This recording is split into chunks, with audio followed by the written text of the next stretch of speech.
important day, and as we know that we are celebrating this Vesak. And first of all, I would like to extend my respect to Venerable Kassapa, Venerable Dr. Lau, Chandrabodhi, and Vande Sumana. They are my idols, my respected venerables, those who have given me a lot of advice and help throughout this time of living in UK. So practice, when we look at the Buddha's teachings, doesn't matter how much we understood Buddha's teachings by reading the books, but if we cannot practice and apply into our day-to-day life, it would be very difficult to ponder and understood his teachings completely. So that's why when he was enlightened, he basically understood from his own experience. And then after that, he taught throughout this 45 years of time, his findings to the whole world. And that extended even today after 2,560 years later. So we are very fortunate to have his teachings that given us an opportunity to learn ourselves and learn to change our perceptions.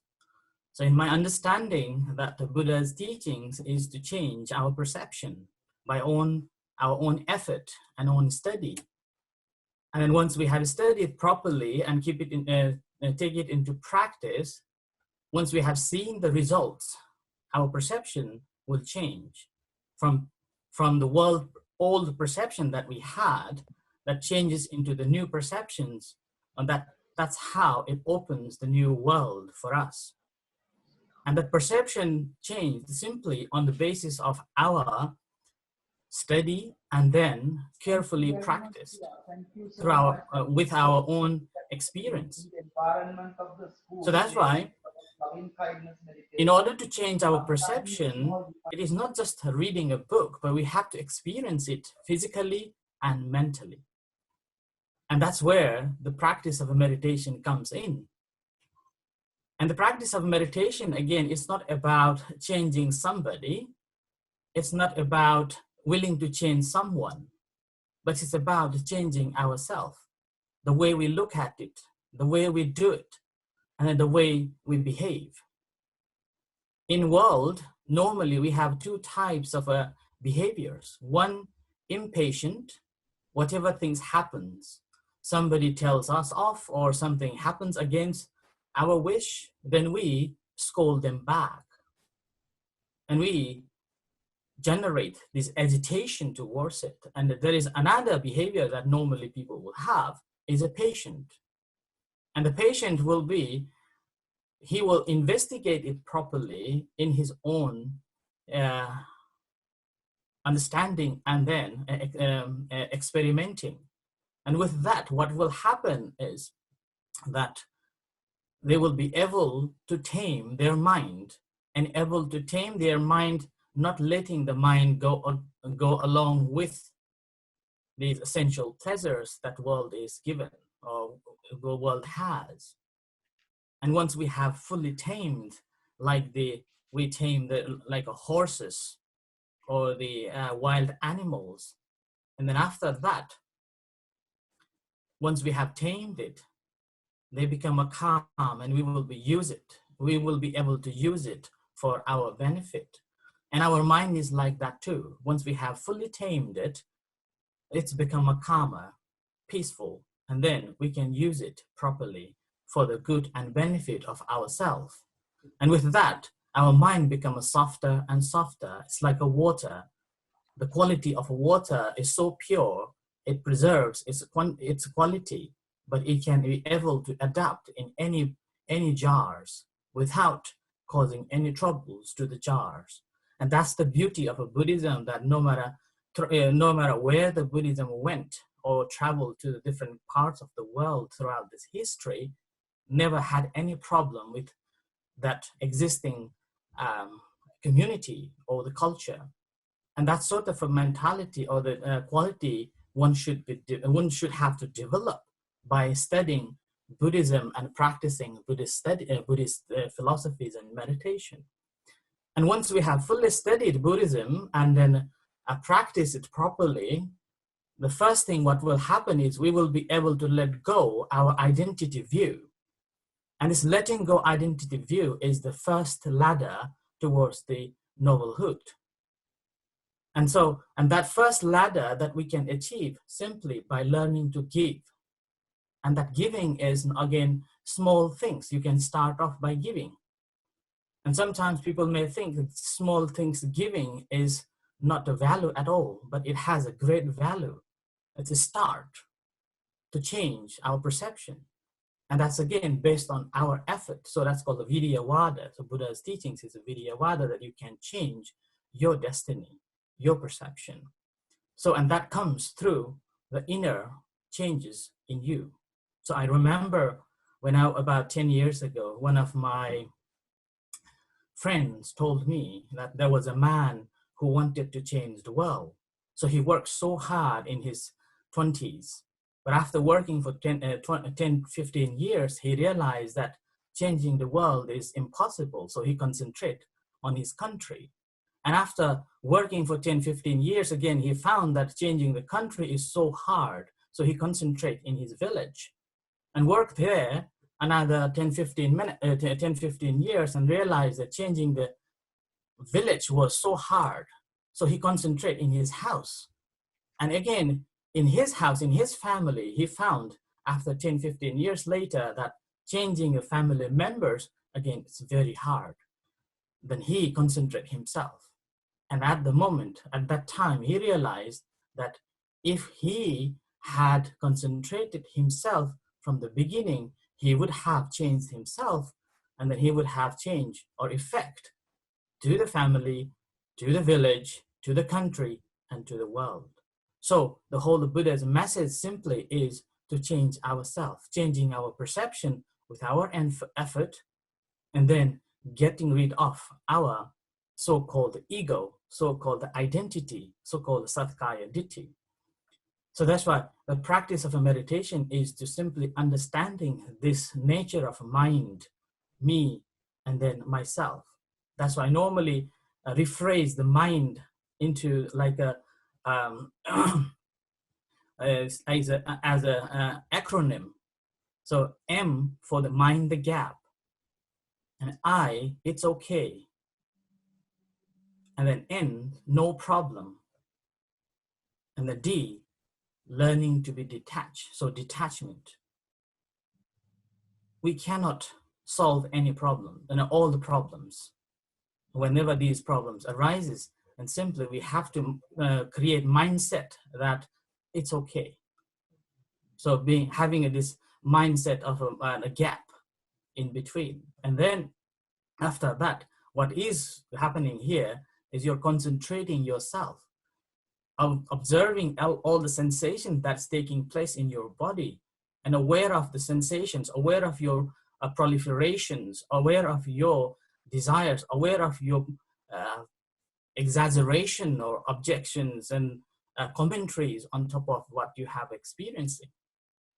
And the very moment when we are able to observe that objectively, able to maintain and aware of that, and that moment you are disconnecting from the object that's bothering you. And then that's how you will be able to see the problem in more broader and then clearer. It's like if we want to clean ourselves, but having a bath with dirty water, we want to be cleaned. So we have to come out from this basin which has got this dirty water and look at this is the dirty water. So practice of meditation is simply to withdrawing ourselves for some times and investigating it properly.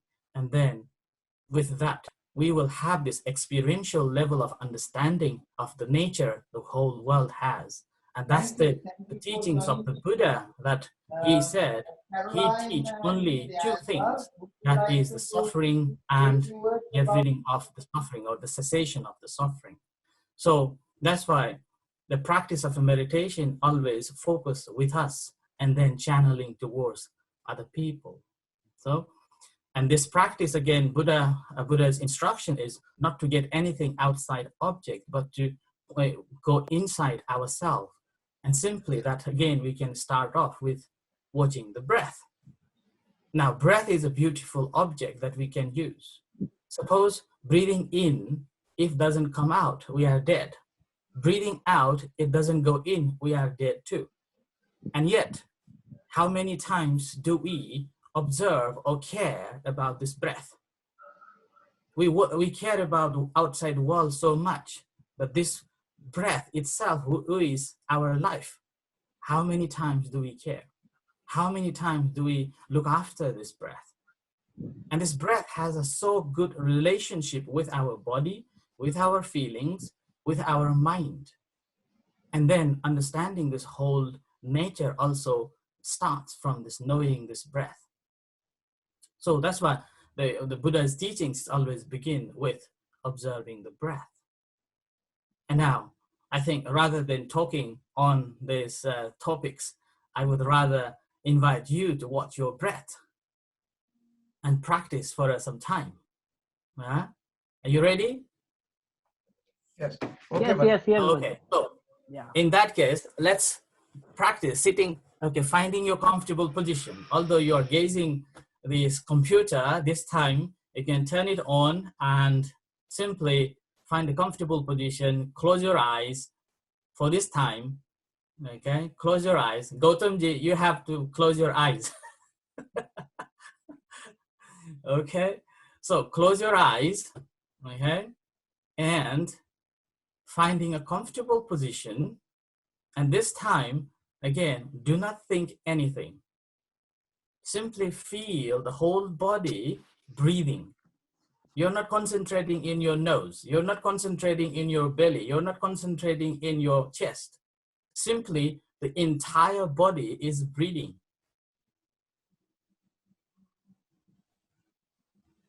So feeling this movement of this entire body as it is moves, along with the breath in and out.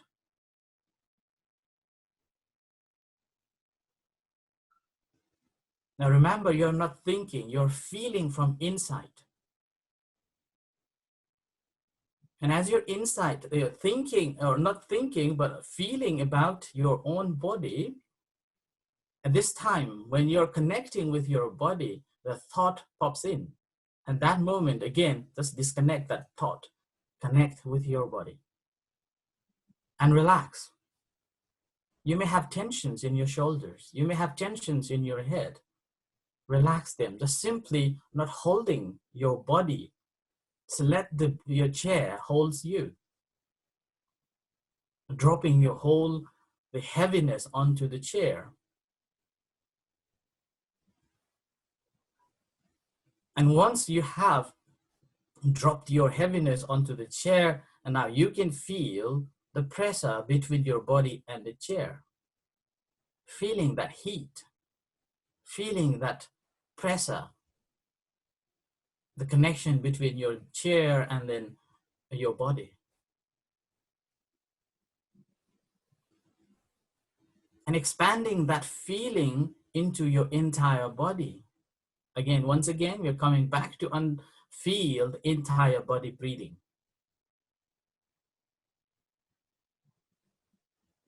Now, when you're concentrating on this entire body breathing, now mind needs one specific place to work on.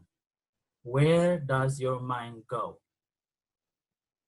Automatically, you're not thinking, you're feeling. Simply, you're following the mind.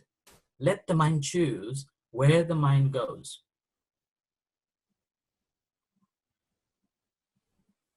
Where the mind plays, like a child plays with the toys, beautiful toys. Let the mind choose to play within this body where the mind goes and play.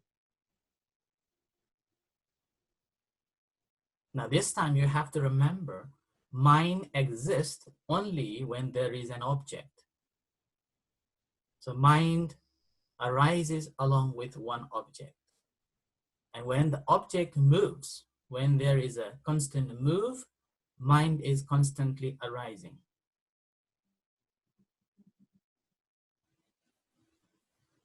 So some people feel the breath moving in your nose. Some people feel in your chest. Some people feel in your belly.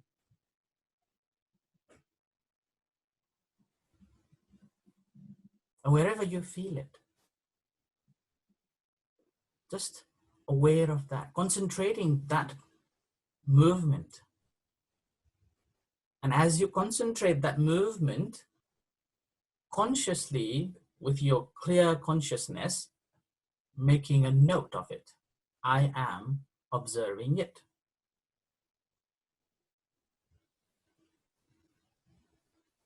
If you're concentrating in your nose and observing the breath, and you feel this is the easiest one, and your mind automatically goes there, then breathing in and breathing out.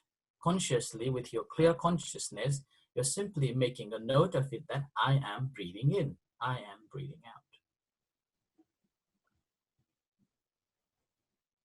Or simply breathing in, breathing out.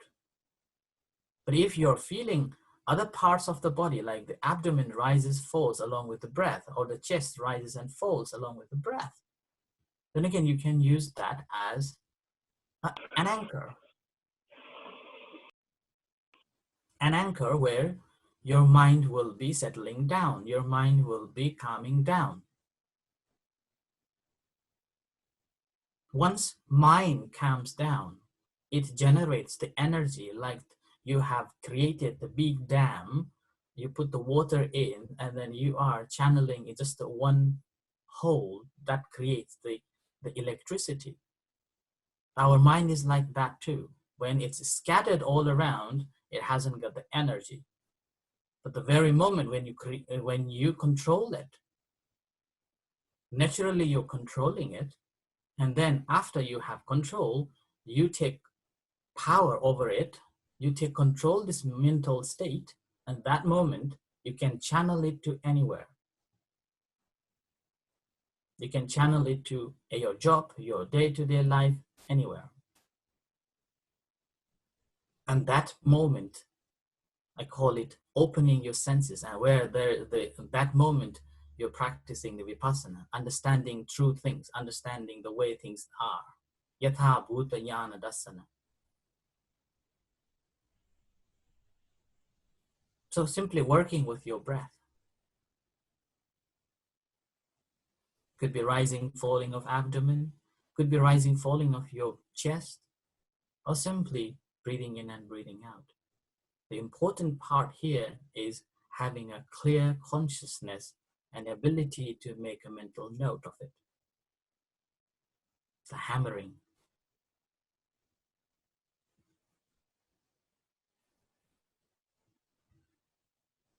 So breathing in and out, I'm breathing in, I'm breathing out. Or rising, falling of abdomen, rising, falling, rising, falling.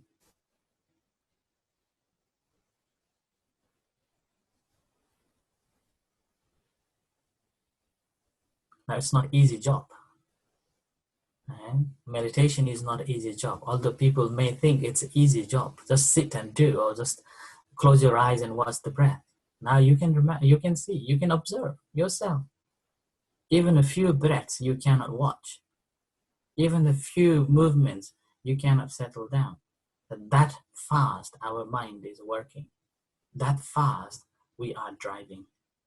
So that's why one of my teacher in Thailand, he taught us, know how to stop, then you have arrived. See things clearly. Take your time to see. Observe it objectively. And that's how you find the peace. So breathing in and breathing out. And simply just coming back to your body again and again, again and again. Naturally, natural breath, natural observation.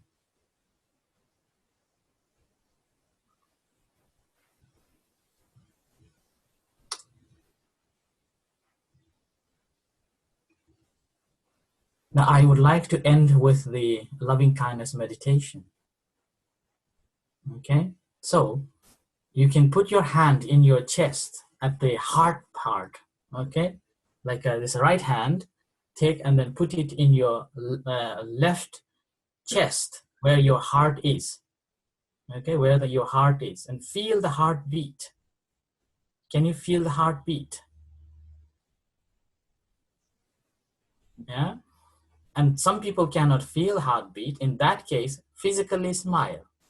So smile, and you can see the connection with your heart. Okay. When you feel the connection with your heart, open yourself and allowing yourself to be happy, telling yourself, may I be happy from bottom of your heart. May I be peace. May I be well. May I be free from suffering. May I be free from hurtfulness, hatred, jealousy, ill will, animosity, anxiety. May I be liberated, liberated. And similarly, we are sending this loving kindness and compassion to other beings, starting from near dear one. Or you may bring into your mind one particular person that you want to share, or a thing. And same manner, sending these loving thoughts. May you be happy. May you be well. May you be peace. May you be free from suffering. May you be free from hurtfulness, hatred.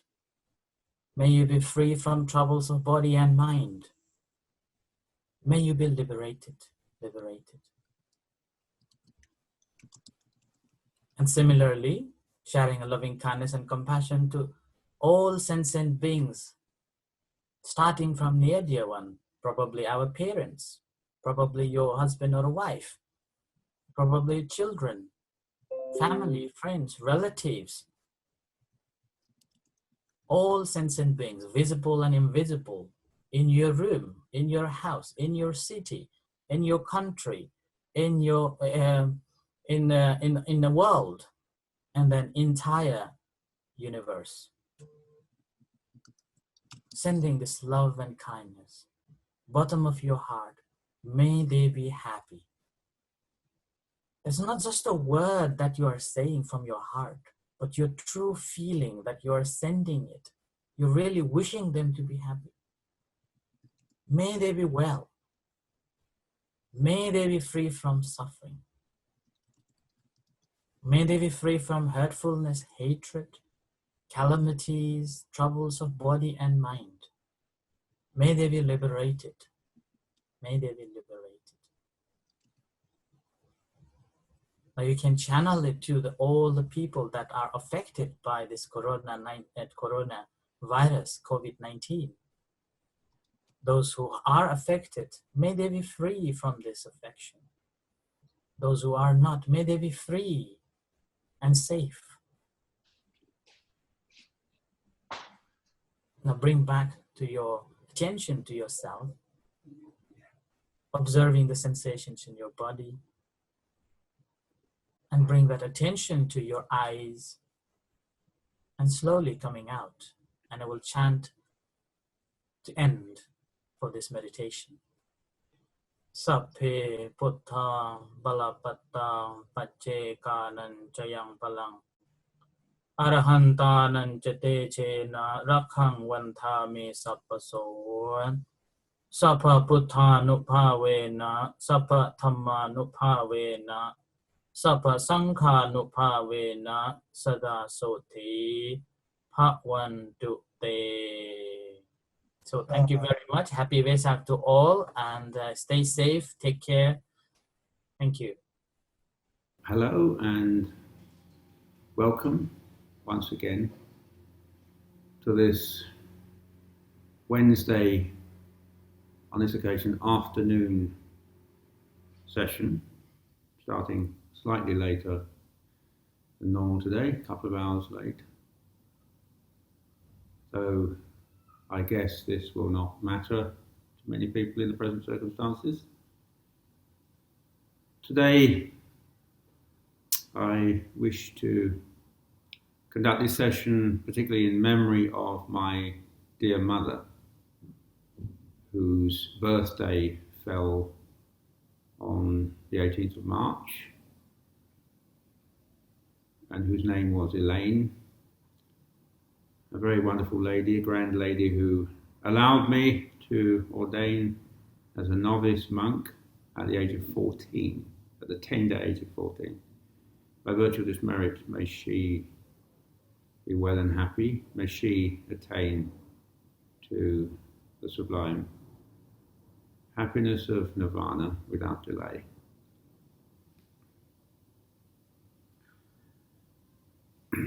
So just relax and keep your posture straight in order to avoid the arousing of drowsiness, which is a major impediment to meditation, being one of what we call the 5 hindrances, namely sense desire, ill will, sloth and torpor, restlessness and worry, and skeptical doubt.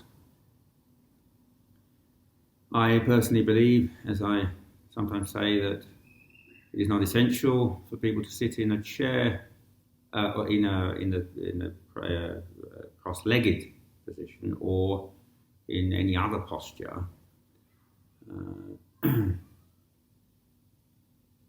However, one needs to maintain alertness. In the final analysis, one must be able to practice meditation in all 4 postures. In fact, this was one of the main meditations which were expounded by the Enlightened One, meditation in the 4 postures. So in that respect, sitting meditation is by no means unique. Necessarily, one needs to be able to maintain and develop the qualities leading to the realization of one's objective, that is, the liberation of the heart from unsatisfactoriness through non-attachment, attaining to nirvana. One needs to maintain one's practice from moment to moment, and not just in a seated posture. As a young monk, I used to be very able to sit in this cross-legged posture for long periods of time. I do have long legs, but then I suffered from a severe leg ailment in the tropics, and I'm no longer able to do that due to a serious leg ailment in my left leg. And I also experienced pain. During these sessions, if you feel pain or discomfort, please feel free to shift as quietly as possible so as not to disturb others. If you hear irritating noises or experience other irritating things, then just try to make a note of all this, being objective about it, and not identifying with it as being, in inverted commas, I, me, or mine. These things come and go, they are as they are. This is a big challenge because from time immemorial, the enslaved heart has been accustomed to clinging on to objects as being I, me, and mine. These are forces at work, forces which are grasping in the expectation of more gratification. These are forces. However, the untrained heart does not understand what we refer to as truth of the way things are, and therefore does not see through to the true nature of phenomenon. That is, in the light of their characteristics of impermanence, unsatisfactoriness, and what we refer to in terms of ultimate reality as, in inverted commas, non-self. Rather, the heart perceives things as being in some way lasting, in some way pleasurable, in some way I, me, or mine. The ultimate achievement is to rid the heart entirely from this notion of I, me, and mine, and that is only achieved upon the attainment of liberation, that is arahantship. This subtle, very ingrained notion of I, me, and mine then drops away finally. Even the penultimate stage of liberation is a stage where this has not entirely been eradicated. There is a coarse crust of delusion in relation to a belief which the enlightened ones refer to as the kernel, the heartwood of unsatisfactoriness, in relation to the notion, the wrong, erroneous notion, erroneous perception of a personality, the personality belief. And this was referred to by the enlightened ones as the heart, really, of the noble truth of unsatisfactoriness. He talked of old age, sickness, death, suffering, sorrow, lamentation, pain, grief, despair, association with the unloved, disassociation from the loved, not getting what one wishes, and so on and so forth. And then finally he spoke of this belief in the personality. Now, this is extremely ingrained in the deluded heart. But once this crust of delusion is dispelled, then the heart attains to what we refer to as the first stage of liberation, or stream entry, where that gross, coarse crust of delusion is dispelled, and then one has seen too much. There is no retrogression. One will attain within a few lifetimes to liberation from all unsatisfactories. The heart will be entirely freed within a limited number of lifetimes. Because once the heart has seen the truth, then dispassion occurs, and the happiness of nirvana is understood as being far, far superior to that, to the impermanent, unstable, conditioned nature of sensual gratification, and even far, far superior to the pleasure, very, very subtle pleasure, extremely subtle pleasure, derived from attainment to the highest states of samadhi, or concentration, such as the sphere of neither perception nor non-perception. This was rejected by the enlightened one as being liberation in itself, and the enlightened ones speak of nirvana, which is the only permanent phenomenon, the unborn, the unconditioned, the unoriginated,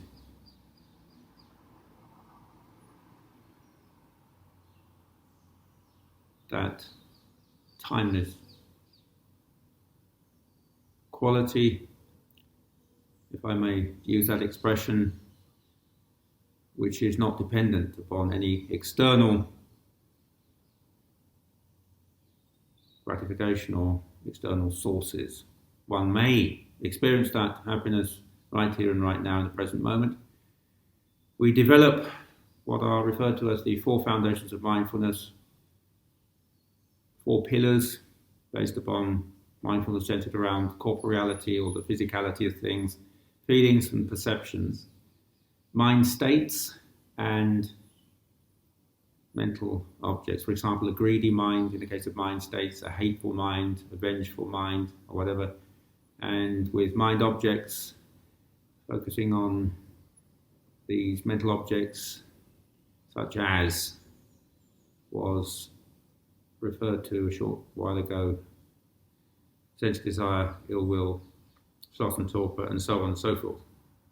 Our heartfelt gratitude goes to Mr. Gautam ji for initiating this very special program. I think we are very educated, well versed in Buddhist teachings, and we know enough. But I think there is a kind of a space when we think of our personal practice.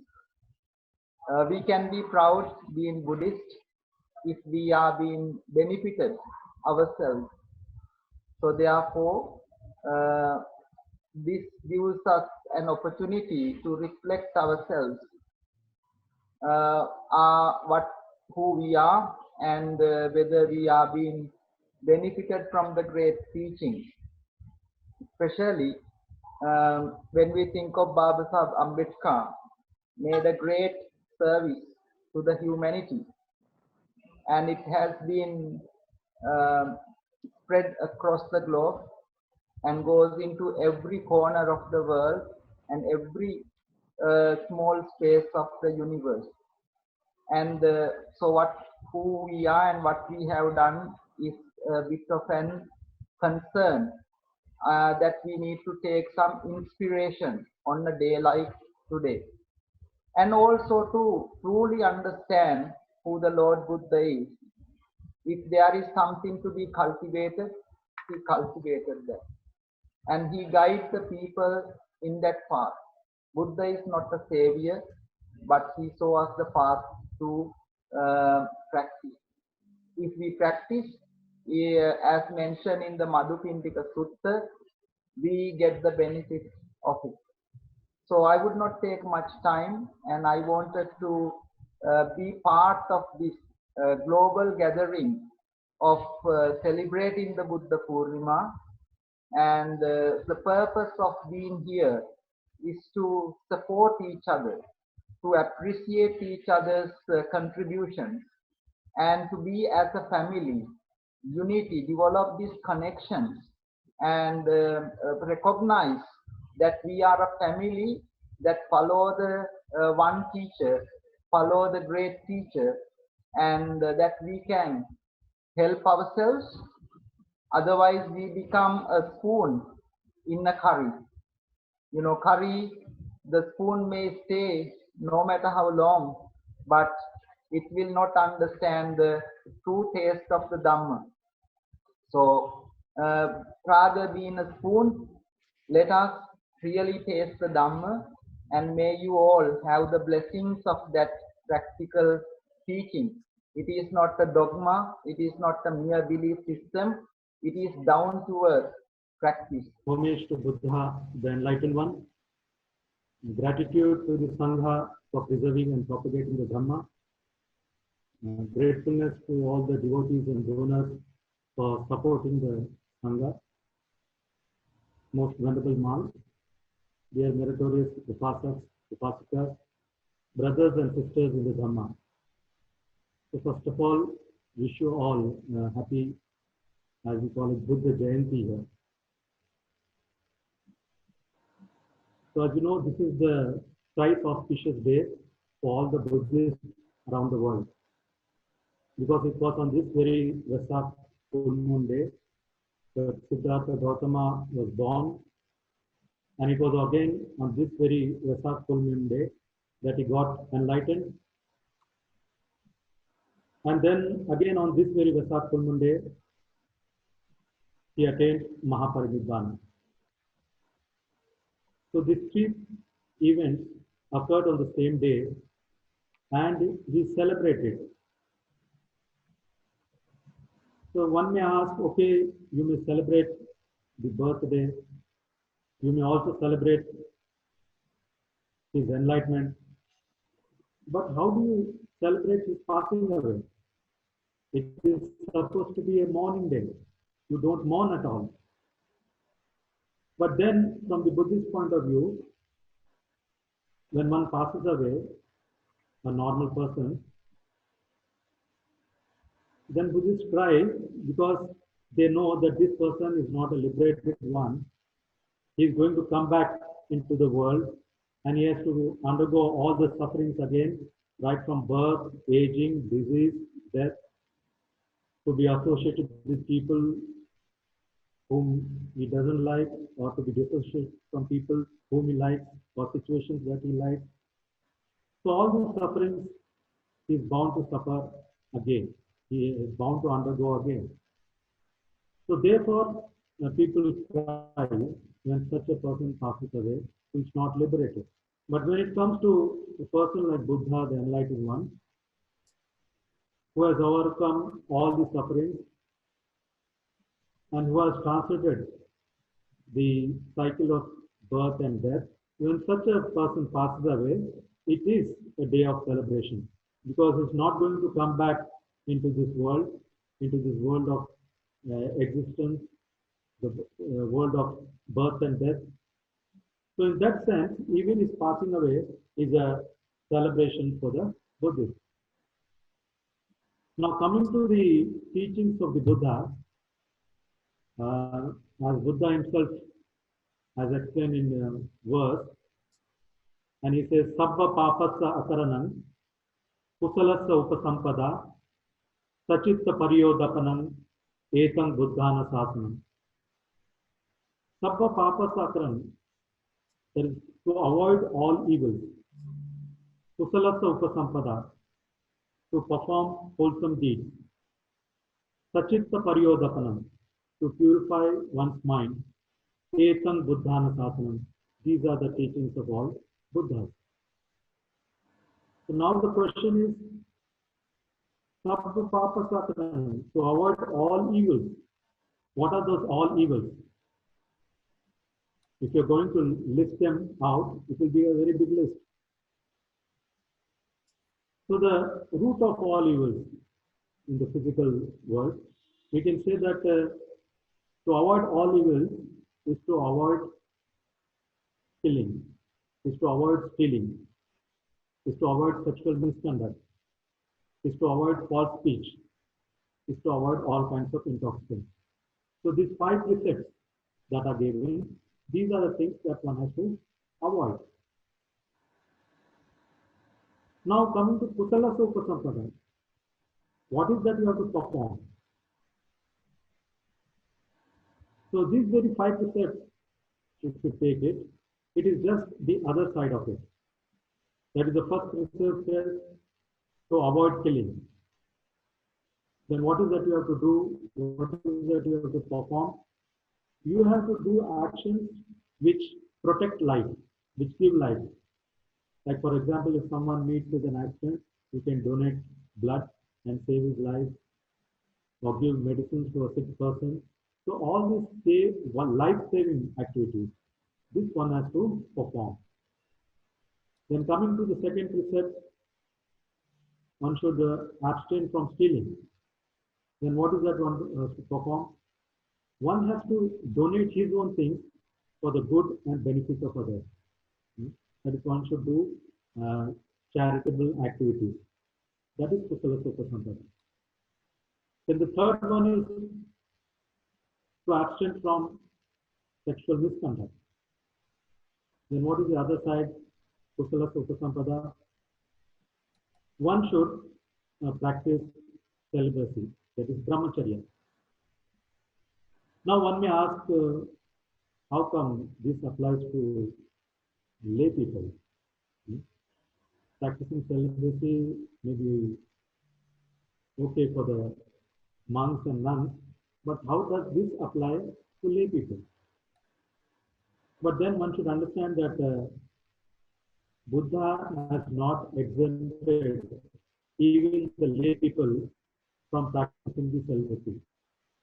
The only difference is that the monks and nuns have to practice celibacy for the whole life, whereas the upasakas and upasikas, they have to practice celibacy at least for 4 days in a month. That is, we call the Purnima, Amavasya, and Ashtami. That is the full moon day, new moon day, waxing moon, and the waning moon. So these are the 4 days in a month that even the lay people are supposed to practice celibacy. That is why if you see in Buddhist temples or the traditional Buddhists, they take Uposatha Sila on these days. We call it also as Uposatha Day. So on this Uposatha Day, they take 8 precepts. So when you are taking 8 precepts, in this, the third precept, which says Kamesu Mityachara Veramani Sikkhapadam Samadhyami, that very precept in 8 precept becomes Abrahmacharya Veramani Sikkhapadam Samadhyami. So that means you are going to practice Brahmacharya on that day. So even lay people are supposed to practice Brahmacharya at least 4 days in a month. So that is Kusala Soka Sampana. Now the fourth one is to abstain from false speech. Then the other side is naturally one should speak truth. Sometimes people do not speak false, but at the same time they don't speak truth either. They just keep quiet when the situations are there. When they're supposed to speak truth, they don't speak. So that one has to speak truth when there is a necessity. So this is Kusala Soka Sampana. And the last one, to avoid all kinds of things. And what is the other side, the Kusala Soka Sampana? You have to develop mindfulness. आज जो सभी participant है उस सभी को पहले त्रिविध रूप से पावन कल्याणकारी मुक्तिदायिनी बुद्ध पूर्णिमा की बधाई हो, शुभेच्छा। ये बधाई के साथ साथ, शुभेच्छा के साथ साथ मैं ये कहना चाहूंगा, सब अपने आप को मनन चिंतन करें, सब अपने आप को चेक करें कि क्या मैं ये शुभेच्छा ये मैं लेने के पात्र हूं, मैं औरों को शुभेच्छा देने के पात्र हूं या नहीं। जैसे एक उदाहरण पर ये बात मैं बताना चाहूंगा, पिता और पुत्र है, पिता और पुत्र है, पुत्र पिता की वाहवाह कर रहा है कि मेरा पप्पा मेरा पिता ऐसे है, वाहवाह करता है, लेकिन पुत्र पिता की एक भी बात मानता नहीं, एक आज्ञा का पालन नहीं करता है, तो इस पुत्र को क्या बोलेगी। बस उसी प्रकार हमारा समाज, हम सभी जय भीम नमो बुद्धाय, जय भीम नमो बुद्धाय करते रहते हैं। अगर उसने बताया हुआ, उनकी जो शिक्षा बताई गई है, उस शिक्षा का हमारे जीवन में आचरण नहीं है, नाम लेस नहीं है, तो क्या हम शुभेच्छा लेने के पात्र है। विचार क्रांति तो हो चुकी, अरे डॉक्टर बाबा साहब आम्बेडकर की देन, जिसकी विद्या से, उनका पराक्रम से आज हम सुशिक्षित हो गए, सुशिक्षित बन गए, लेकिन क्या वो शिक्षा का ये विचार हुआ, ये कभी हमने किया कि जैसे बुद्ध ने बताया इमाय धम्मानु धम्म पटिपत्या बुद्धंग पूजेमी, जैसे बुद्ध ने बताया वैसे किया। अरे क्या बुद्ध ने सिखाया, तो एक छोटी सी गाथा में, ज्यादा समय नहीं ले रहा, समय ज्यादा हो चुका है। सब्बीतियो विवज्जन्तु सब्ब रोगो विनश्यतु माते भवन्त तंतरायो सुखी दीर्घायु को भव। क्या हम अपने आप को इस सारी बातों से, दुख भय रोग से मुक्त कर सके हैं। जब कोई तकलीफ हुई तो हमें दवाखाना याद आया, डॉक्टर याद आया, बुद्ध याद आया। अरे एक क्षण पर बुद्ध ने क्या सिखाया है, एक क्षण पर बुद्ध ने कौन सी विद्या लेके सिखाए हैं, ये अगर हम समझेंगे तो बहुत ही आज की बुद्ध पूर्णिमा मनाई समझी जाएगी। बुद्ध का जो आदर्श है, जो आचरण करने का है, इस शब्द में बुद्ध की भाषा में बोला जाए कि मेरे गुणगान करने से, मेरे जय जयकार करने से कोई परिणाम आने वाला नहीं। मैंने जो रास्ता बताया उस रास्ते पर चले, तो कैसे चलेंगे, किस प्रकार से चलेंगे, उसकी ट्रेनिंग हो। छोटी छोटी बात को हम हमारे आचरण जीवन से समझे, ट्रेनिंग ले। और मैं गर्व के साथ, बाबा साहब के अभिमान के साथ बोलूंगा कि वो ट्रेनिंग हम ले रहे हैं, 3 दिन में कर रहे हैं, और कैसे रोग से हम बचते हैं, एक हमारे पास सैंपल है। आइए हम सब वो सैंपल बने। किस प्रकार, अरे मुझे तकलीफ थी, ये मुझे रोग था, मैंने ऐसे ऐसे किया तो मैं रोग से मुक्त बना हूं।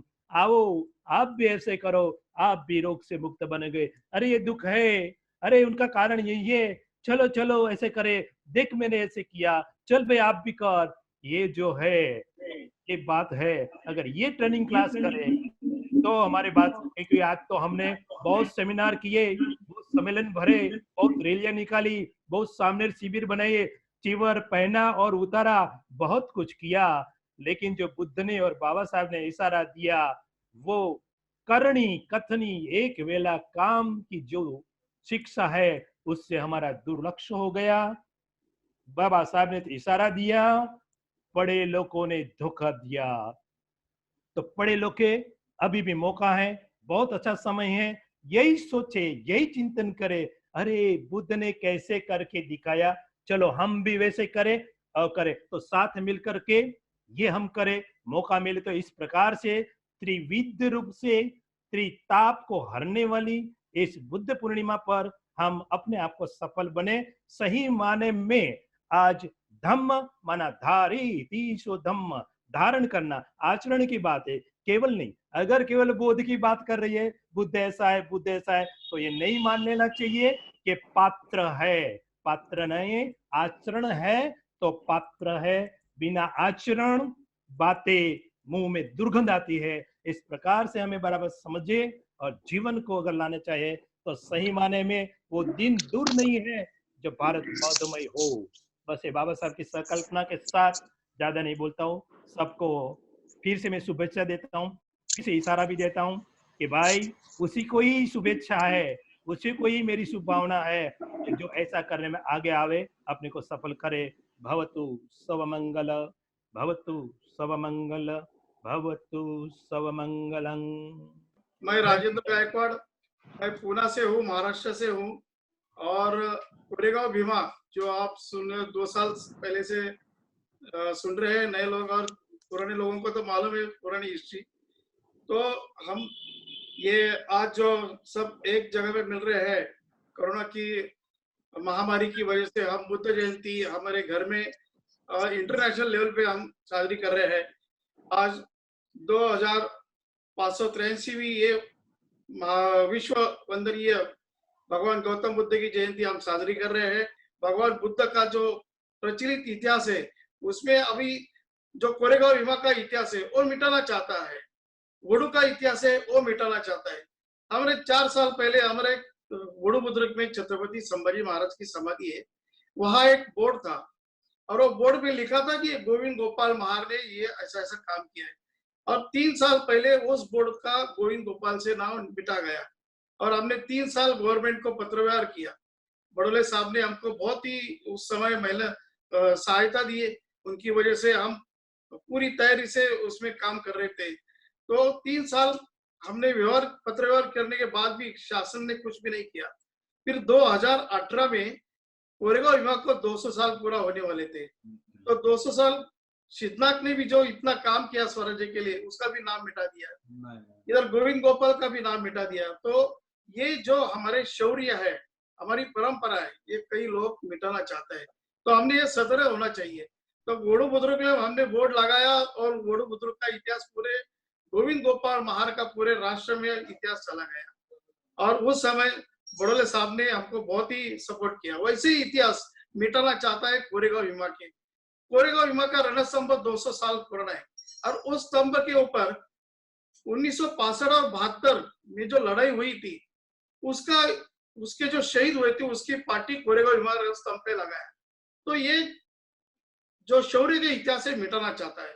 तो इसके ऊपर इंटरनेशनल लेवल पे हम हमारे जो इसकी संस्था कोई होगी, केंद्र भी होगी, उसके ऊपर कोई दबाव डाले और वो इतिहास न बदला जाए, ऐसा कुछ करना चाहता हूँ। आज ये इंटरनेशनल लेवल पे कहने के लिए आप मुझे मौका दिया, मुझे अच्छा लगा कि मैं गोविंद गोपाल का वंशज हूँ और मेरी मिसेज शीतनाग की वंशज है। हम दोनों ऐतिहासिक घराने के। तो बाबा साहब 1927 में उधर कोरेगांव भीमा में आए थे और उन्होंने एक चेतना दी है हमारे शौर्य वीर की परंपरा को। आज उसी परंपरा के अनुसार 1 जनवरी को हर महाराष्ट्र के, दिल्ली, भारत के सब शूरवीर को नमन करने वहां आते हैं। और बाबा साहब ने बोला था जो इतिहास बोलता है वो इतिहास निर्माण नहीं करता है। तो मैं ये समझता हूँ कि जो हम कई लोग लेखनी से काम कर रहे हैं, कई लोग हम ऐसे इस लेवल पे काम करते हैं, तो कई लोग एडमिनिस्ट्रेशन में काम करते हैं। तो मेरी सबको विनती रहेगी कि आप हमको सपोर्ट दें, हमको प्रोत्साहन दें, आगे हम ये ऐसा काम करने में और भारत का इतिहास आगे रखने के लिए, जो हमको युवा पीढ़ी है उसको प्रेरित करने के लिए हमारा हाथ बटाए। आज बुद्ध जयंती के अवसर पर हम ये बोलना चाहते हैं कि ये युद्ध की भाषा हुई थी, लेकिन हमको अभी युद्ध नहीं चाहिए, हमको बुद्ध चाहिए। Thank you, Gautam ji, and all technical team like Prashant Balsen ji and I don't know the name of other guy, but it was really nice having the address from all the honorable Bhantejis and the meditation. The best part I liked throughout this program, like the meditation by Bhanteji, and I really liked it and really appreciate all the efforts from everyone to make this event successful. Thank you again. Thank you, Gautam ji, for organizing such a wonderful and beautiful Dhamma meeting. We wish you best on this occasion. Thank you very much, sir. Thank you very much, Gautam sir and all team. It was grateful to have attend this event, and also thank Namo Buddha and Jai Bhim to all, and happy Vesak to all, and very high respect to all Venerable Bhanteji. Thank you very much. Distinguished guests joined here. That's our real luck for this program, and hope we will make such programs possibly every full moon day for small gatherings or maybe big gathering. Thank you, everybody. I'm saying first of all, thank you very much for the organizing committee, and I would say the special thank to Gautam ji, because since 2009 I'm visiting London, and Gautam ji introduced me every place where Baba Sahib has gone, like 6th December event, 14 April, and so many things. And today he has introduced the Buddhism, like a culture, you can say the Vesak, Buddha Purnima. So I said, thank you very much, and just keep it up, sir, so that we can follow in future what are our responsibilities, what are our culture we need to do in future. Thank you very much. बोलो अभी अंगुलीमाल का जो आपका सुर बताइए, जो भीम बापा ने और जयदेव बापा ने आपको सुनाया, सुनाइए हमको। घबराए जब मन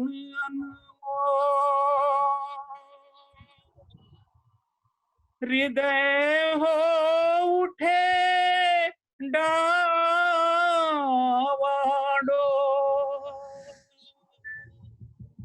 घबराए जब मन अनमोल और हृदय हो डावाडोल, तब मानव तू मुख से बोल, बुद्धं शरणं गच्छामि, तब मानव तू मुख से बोल, बुद्धं शरणं गच्छामि, बुद्धं शरणं गच्छामि, धम्मं शरणं गच्छामि, संघं शरणं गच्छामि। जब दुनिया से प्यार उठे,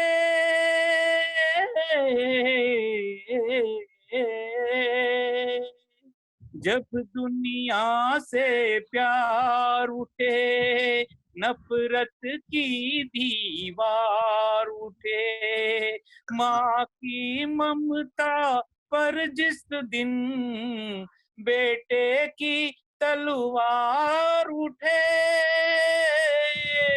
धरती की काया कांपे, अंबर डगमग उठे डोल, तब मानव तू मुख से बोल, बुद्धं शरणं गच्छामि, तब मानव तू मुख से बोल, बुद्धं शरणं गच्छामि, बुद्धं शरणं गच्छामि। दूर किया जिसने जन मन से मानव मन का अंधियारा, जिसकी एक किरण को छूकर चमक उठा ये जग सारा। दूर किया जिसने जन मन से मानव मन का अंधियारा, जिसकी एक किरण को छू कर चमक उठा ये जग सारा। दीप सत्य का सदा जले, दया अहिंसा सदा पले, सुख शांति की छाया में जनगण मन में प्यार पले। भारत में भगवान बुद्ध का गूंजे घर घर मंत्र अमोल, तब मानव तू मुख से बोल, बुद्धं शरणं गच्छामि, बुद्धं शरणं। जय भीम सबको। जय भीम, नमो बुद्धाय। Thank you very much. Global Ambedkarite convention London में जो डिजिटल 2564वीं बुद्ध जयंती का सेलिब्रेशन मनाया। तमाम सभी लोगों को हार्दिक बधाई, मंगल कामनाएं। सभी लोगों के मंगल कामना करते हुए पाली भाषा में आशीर्वाद गाथा कहता हूँ। नमो तस्सा भगवतो अरहतो सम्मा सम्बुद्धस्सा, नमो तस्सा भगवतो अरहतो सम्मा सम्बुद्धस्सा, नमो तस्सा भगवतो अरहतो सम्मा सम्बुद्धस्सा। जयन्तो बोधिया मूले सख्यानं नन्दिवर्धनो, एवं तुयं विजयो होहि जयस्सु जय मंगले। अपराजित पल्लंके शीसे पटवी पोक्करे, अभिषेके सब बुद्धानं अग्गपत्तोपमोदति। सुनक्खतं सुमंगलं सुपाभातं सुट्टितं, सुखनो सुमोत्तो च स्वीट्ठं ब्रह्मचारिषु। कायकम्मं वाचा कम्मं पदक्खिनं मनोकम्मं अनिधीते पदक्खिना। पदक्खिनानि कत्वानं लभ्यन्ते पदक्खिने। भवतु सब्बमङ्गलं रक्षन्तु सब्ब देवता, सब बुद्धानुभावेन सदा सुखी भवन्तु ते। भवतु सब्बमङ्गलं रक्षन्तु सब्ब देवता, सब धम्मानुभावेन सदा सुखी भवन्तु ते। भवतु सब्बमङ्गलं रक्षन्तु सब्ब देवता, सब संघानुभावेन सदा सुखी भवन्तु ते। सब्बेथियो विवज्झन्तु सब्ब रोगो विनश्यतु, माते भवन्त्वन्तरायो सुखी दीर्घायुको भव। अभिवादनशीलिस्य नित्यं वद्दापचायिनो, चत्तारो धम्मा वर्धन्ति आयुवन्नो सुखं बलान्ति। साधु साधु साधु। Thank you very much everyone. And as it is the जो बुधा डे है, तो ये फंक्शन जो है वो भिक्षु का होता है, और हम लोग जो है ले पीपल को इतना उसमें रोल नहीं होता, लेकिन बनते के गाइडेंस से हम लोगों ने जो कुछ थोड़ा बहुत जो काम करना था वो हम लोगों ने किया। और बहुत सारे लोग यहाँ है, और वनरेबल चंद्रबोधि भंते कनाडा से वो ट्रांजिट में थे, वो भी इधर है। और दूसरे जो और बहुत सारे लोग हैं, प्रवीण गांगुड़े जी है, प्रवीण निखाले जी है, फिर महेश लोखंडे जी है, फिर गायकवाड़ साहब जो है, आर.के. गायकवाड़ साहब है, नितिन रावत साहब आए स्पेशली, और बडोले साहब हमारे फॉर्मर मिनिस्टर, और अभी भी काफी काम कर रहे हैं। और एक संस्था जो है मैंने देखा, वो सेमिनार रखा था doctor Ambedkar chamber of commerce करके, इसी बहाने वो हमारे लोगों के हेल्प करने के लिए काफी अच्छा काम बडोले जी कर रहे हैं। तो मिनिस्टर नहीं होते भी अभी काफी अच्छा काम करके हमारे साथ है। मेरे colleague Arun Kumar, joint secretary of federation of Ambedkarites and Buddhist organisation भी हमारे साथ है, और वो हमारे आनंद भोसले जी भी हाथ इधर साथ में ही है। तो अच्छे बहुत सारे दोस्त भाई लोग हैं। और ये ओम प्रकाश जी दिल्ली से वो स्पेशली बनते को लेके आए, करुणाशील राहुल बोधी बनते को हरियाणा से वो लेके आए। तो ये सभी भंते लोगों को, और खास तौर पर बदंत पन्याशील भंते को वहाँ हमसे ज्वाइन हुए थाईलैंड से, उसके लिए भंते जी के बहुत शुक्रिया गुजार है। हमारे कोलीग ज्ञानेश्वर नीले जी एयर इंडिया, जो एयर इंडिया की राह देख के बैठे हैं कि सारे के सारे फ्लाइट कब शुरू होंगे, तो हम भाई ज्ञानेश्वर नीले का भी बहुत बहुत शुक्रिया गुजार करते हैं। और आज का जो इवेंट है वो उसने स्पेशली मेहनत करके और बुकिंग करने में हमको सहायता की, वो प्रशांत भालेसन जी का भी हम बहुत बहुत शुक्रिया गुजार हैं।